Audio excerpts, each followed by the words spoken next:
Ito ay naitala bilang pag-iingat. Ito ay isang kordon, panahon na para maging maingat. Pero di pa rin nila napipigilan. Sinasabihan siya ng lalaking ito, "Hoy, kuya, huwag mong ibunyag ang sikreto. Kailangan pa natin ng mga kapaki-pakinabang na uto-utong ito ng ilang taon pa bago tayo sumugal ng todo."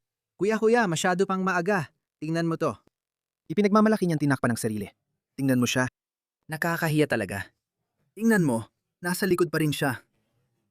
Sa Islam, dapat ang mga babae ay nasa likod ng mga lalaki. Tingnan mo, umaatras na rin siya. Sige mga tao, pasensya na sa salamin at sombrero. Lumipat na ang sore eyes ko mula kaliwa papuntang kanang mata. Huwag magalala, normal lang ito. Sa mga 70% ng mga pagkakataon, kapag nagka-sore eyes ka sa isang mata, lumilipat din ito sa kabila. Kapag gumaling na ng tuluyan ang una mong mata. Kaya normal na ulit ang kaliwa kong mata. Pero ang kanan ko naman mayon ang namumula. Kaya naisip ko, bakit hindi? Mag-sunglasses at sombrero ako para mas astig. At di mo ako matititigan sa mata. Sige na nga. Kaya si Anthony Albanese, 2 araw lang matapos mapahiya sa komunidad ng mga Muslim sa Australia. Hindi lang ito gawa ng iilang nanggugulo. Nakita natin ang mga Muslim mula iba't ibang bansa, pati Australia, na pumuri sa mga lalaking nanggulo kay Anthony Albanese. Kaya si Anthony Albanese, dahil sa kapal na mukha niya, sinubukan niya magtago sa likod ng pinakamaayos na multikultural na komunidad sa Australia, ang komunidad ng mga Vietnamese. At sinubukan pang pagtibayin ang kanyang mensahe. Pakinggan ninyo. Kailangan nating maging mapagmatiyag. May ilan, kabilang na ang ilan sa mundo ng politika na gustong ibalik ang nakaraan sa isang Australia na hindi na tayo ngayon. At kailangan nating magsalita. Sinasabi mo na ang Australia noon ay karamihan ay magkakapareho ang kultura. Oo, mukhang magkakapareho rin ang lahi noon. Hindi yon ang mahalagang punto. Dahil may mga komunidad na dumating sa Australia at lubos na nakaangkok. Pero hindi natin sila maaaring gawing halimbawa para pagtakpan ng hindi magandang asal ng ibang mga komunidad na malinaw na ipinapakita na wala silang balak makibagay. Nagtatago siya sa likod ng mga multikultural na komunidad na maayos at nakibagay sa mas malawak na komunidad ng Australia. Ang mga taong iyon at kailangan nating patuloy na pahalagahan ang ating pagkakaiba-iba bilang isang lakas ng ating bansa na totoo naman. Gaano siya kakapalang muka? Pinahiya lang siya ng komunidad ng mga Muslim. At hindi lang ito sa Australia. Basta may alam ka kahit kaunti sa paksa, panurin mo lang ang mga video ko. At hindi lang mga video ko ang may ganitong sinasabi. Marami na ring tao ang nagsisimulang magsalita tungkol dito. May isang komunidad na namumukod tangi. May mga tao mula sa iba't ibang bahagi ng mundo at walang mas magandang halimbawa kaysa sa komunidad ng mga Vietnamese. Tama yan. Ang komunidad ng Vietnamese, kahit may mga problema nung una nilang paglipat noong dekada 90, ay lubos na nakaangkop makalipas ang 1 o 2 henerasyon. Mahal nila ang Australia. Heto ang tanong. Binombang Estados Unidos ang Vietnam at maraming namatay na Vietnamese. Sumali rin ang Australia sa digmaang yon, ngunit hindi ito naging popular dito. Dahil malapit ang Australia sa Vietnam, maraming Vietnamese ang pumunta rin dito sa Australia. May tanong ako para sa'yo. Bakit kaya wala tayong nakita na paghihigante o makapag-atake mula sa komunidad ng Vietnamese laban sa Australia? Pwede rin nilang sabihin, binomba niyo bansa namin dati at marami kayong pinatay. Panahon na para gumanti kami. Kasi ganyan ang sinasabi ng mga Muslim sa atin palagi. Sinasabi nila, binubomba niyo ang mga bansang Muslim, kaya ginagawa namin ang ginagawa namin. At tayo naman parang sandali lang. Binomba namin ang rehimenyo. Nakipagdigma kami sa rehimenyo dahil kalaban ng kanluran ang mga rehimenyo. Pero kapalit nun, naging mabait kami at sinabi, pwede kang pumunta at maging bahagi ng bansa namin. Ito mga kakatu, grabe magwala pag naririnig sila. Pero bakit hindi ganito ang ugali ng Vietnamese community kumpara sa Muslim community? Yun ang perpektong halimbawa ng integrasyon. Yung mga Vietnamese na lumipat sa Australia, nasa panig talaga sila ng kanluran. Kaya ganon. Ginamit ni Anthony Albanese ang halimbawang iyon. Alam niyo namang laging nagpapakabait si Anthony Albanese at ginagawa ang lahat para sa agresibo at hindi pala kaibig ang komunidad na ayaw sa Australia. Sa totoo lang, ipapakita ko pa sa inyo ang isa pa nilang ipinagmamalaking nagawa nitong weekend. Tingnan ninyo ito. Gaya ng alam ninyo, kasalukuyang ipinagdiriwang ng mga Muslim ang Eid. At tingnan ninyo kung ano ang nangyari. Sa lahat ng lugar, sa Western Sydney pa, kung saan marami sa kanila ang naroroon. Magandang gabi. 3 na ospital, 1 nasaksak matapos ang gulo sa isang pagtitipon ng pamilya sa Marylands. Imbes na pagdiriwang ng pagtatapos ng Ramadan, isang alitan tungkol sa pagkain ang nagpasiklab ng isang malaking rambulan. Nag-away sila dahil sa pagkain. Gusto ko ang naan na yon, akin to. Hindi, kumuha ka ng sarili mo. Gusto ko ng biryani na yon, kulang pa nga tayo. Tapos biglang naglabasan ng mga kutsilyo. Tusok-tusok. Ano ba yan? Ipinagmamalaki nating lakas ang pagkakaiba-iba. Kailangan nating suportahan ang mula sa pagtitipon ng pamilya hanggang sa halos nakamamatay na away dahil sa pagkain. Hindi bababa sa isang lalaki ang nasaksak at 2 pa ang malubhang sugatan. Sa tingin ko, nakita ko na may mga 20 lalaki na nagsusuntukan sa isa't isa. Sabi ng mga saksi, nagsimula ang rambol nang dumating ang mga hindi imbitadong bisita mula kanto sa bahay sa Mark Street, Marylands. Dala ng ilan ay armas. May nakita akong ilang bakal na pamalo, baka martilyo rin. 3 dinala sa ospital, kabilang ang lalaking maraming saksak sa likod. 2 ang dinala sa Westmaid, 1 sa Blacktown. Hindi nakapagsalita sa kamera ang may-ari ng bahay. Sino ang pumunta at dumating dito? Pulis, siguro Pakistani o Afghan, at hindi marunong mag-Ingles. Isinara ang kalsada at dumating ang forensic team sa lugar. Itinutsuring ng mga pulis ang sitwasyon bilang karahasan sa tahanan. Alam na ang grupo ay nagdiriwang ng Eid pagkatapos ng Ramadan, panahon ng pagkakawanggawa, pagkakaisa at pagdalaw sa pamilya. At nagkaroon ng labanan sa pagkain.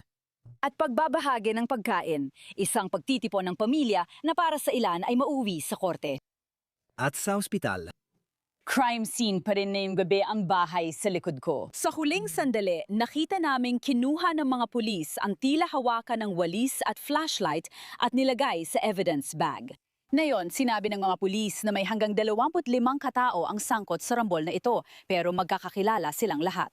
Ilan sa kanila ay tumutulong sa investigasyon na yung gabi. Sige, Clementine Cudio, salama. sabi nila, mag-angkat ka ng third world, magiging third world ka rin. Sabi ni Anthony Albanese, ito ang ating lakas. Ulitin ko, hindi lahat ng kultura ay pareho. May mga kulturang mas mapanlaban, atrasado, primitive, luma at barbariko. At may mga kulturang mas maunlad at mas sibilisado. Kung 1 milyong Hapones, madalas kong gamitin ang halimbawang ito. Alam mo ba na sa nakaraang 5 taon lang, halos 200,000 taga Hong Kong ang lumipat sa UK? 200,000.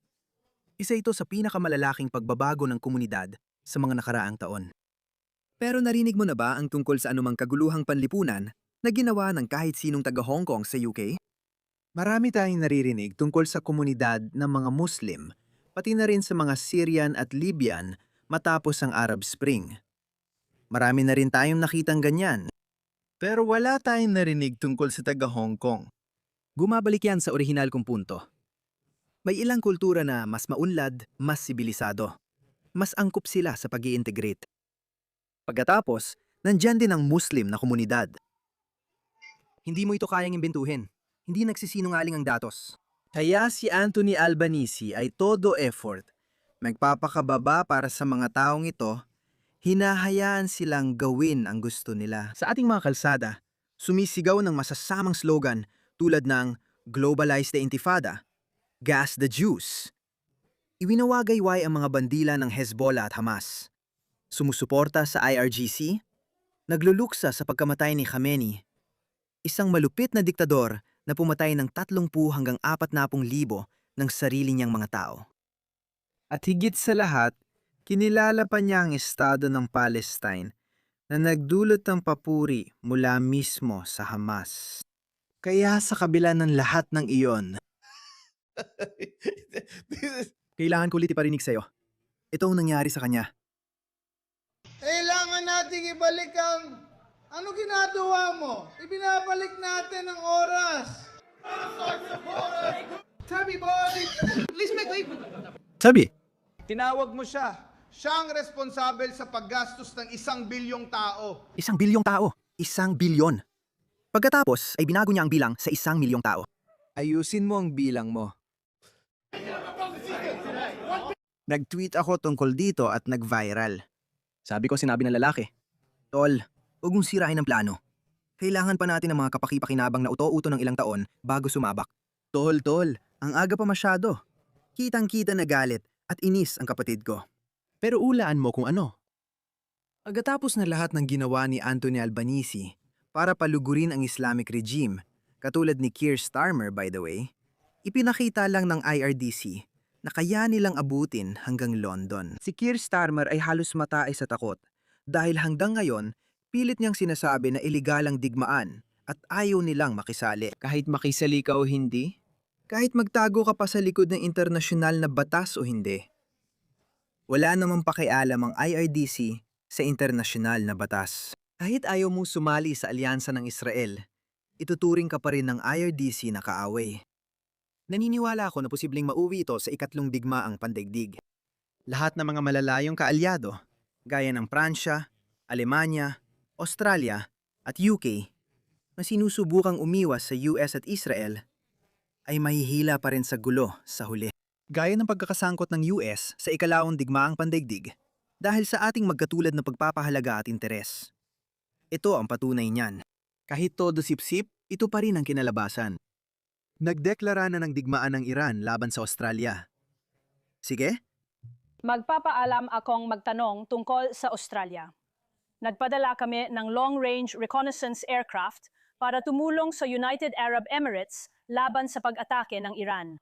Dahil sa sinabi mo tungkol sa mga dati ninyong pinuntirya, itinuturing mo na ba ngayon na target ang Australia at ang mga military assets nito? Wala kaming problema sa mga tao sa Australia. At kung matatandaan mo, nung nagpasya ang gobyerno ng Australia na putulin o bawasan ang antas ng ugnayang diplomatiko, sinabi namin na nakakalungkot dahil wala namang makatuwirang dahilan para gawin iyon. Ngayon, ang punto ay nagpasya ang gobyerno ng Australia na kumampi sa mga agresor. Hindi namin kayang kilalanin, hindi namin kayang pagibahin ang opensiba at depensibong operasyon. Ang ginagawa ng gobyerno ng Australia ay kumakampi sa mga agresor laban sa Iran. Hindi namin itinuturing depensa laban sa mga atake ng Iranian ang mga salitang ito. Hindi kami umaatake ng ibang bansa. Ipinagtatanggol lang namin ang aming sarili. Anumang hadlang dito ay ituturing namin pagkampi sa mga agresor.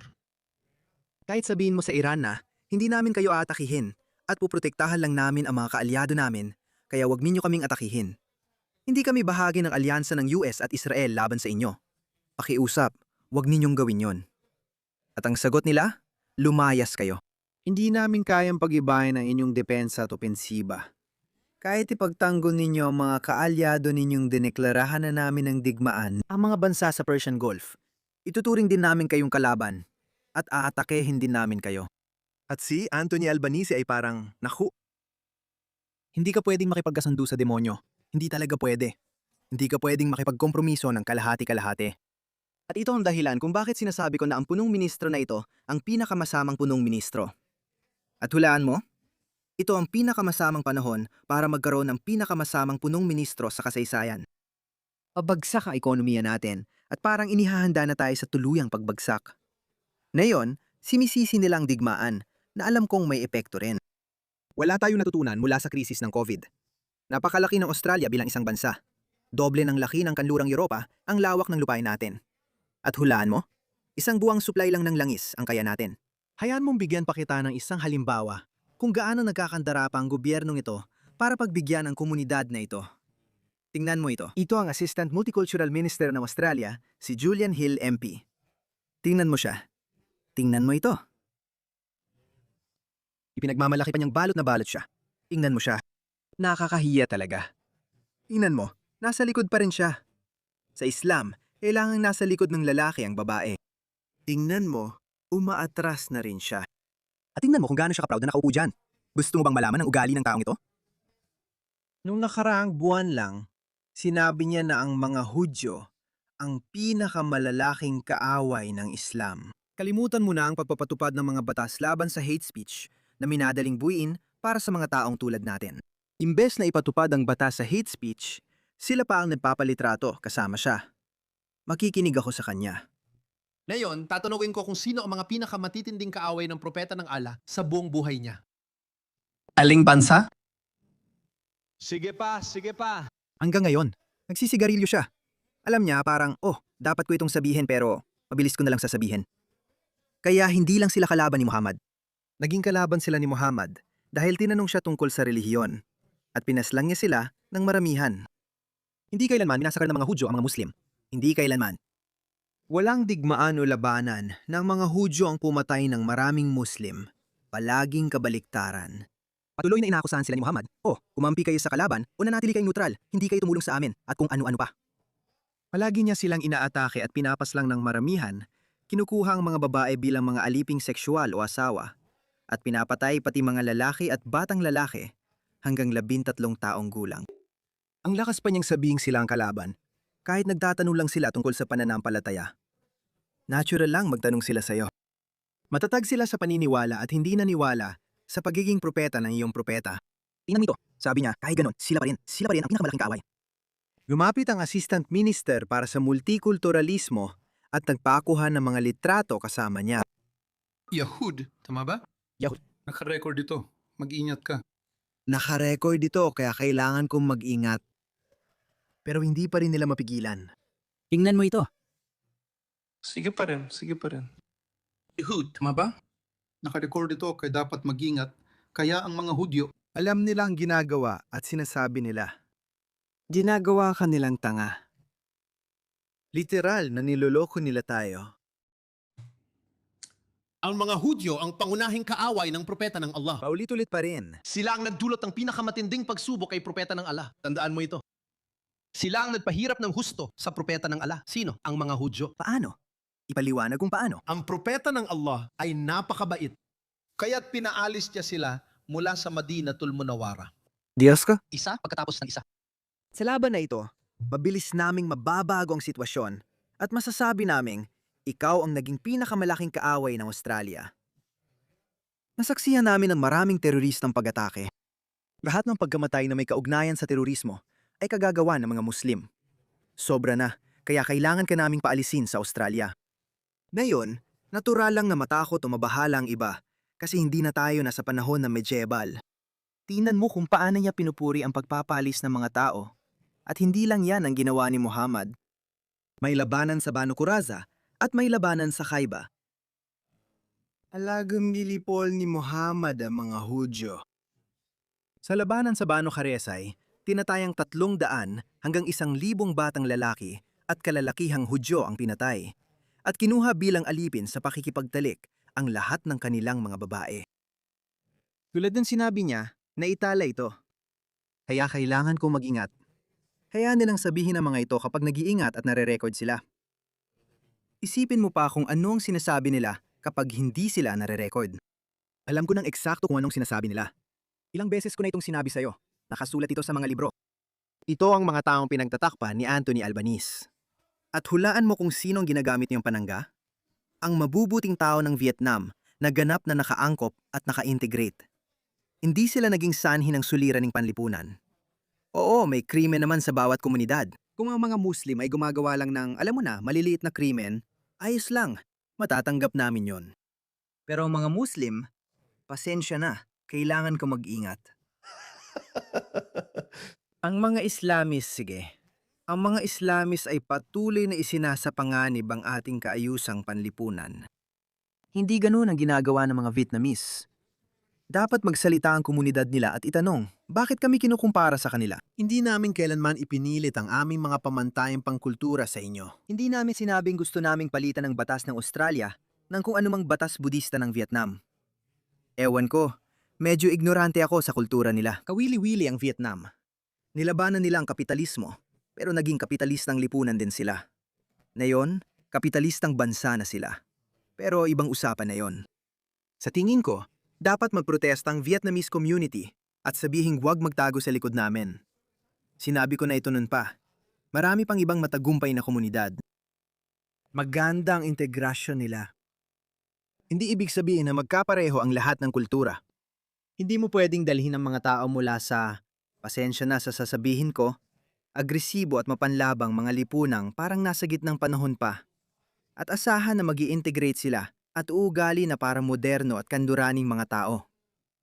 Hindi natin pwedeng asahan yon. Pero hindi yon naintindihan ni Anthony Albanese, kaya may konting pag-asa pa. Sa tingin ko, walang malaking pagbabago sa susunod na halalan.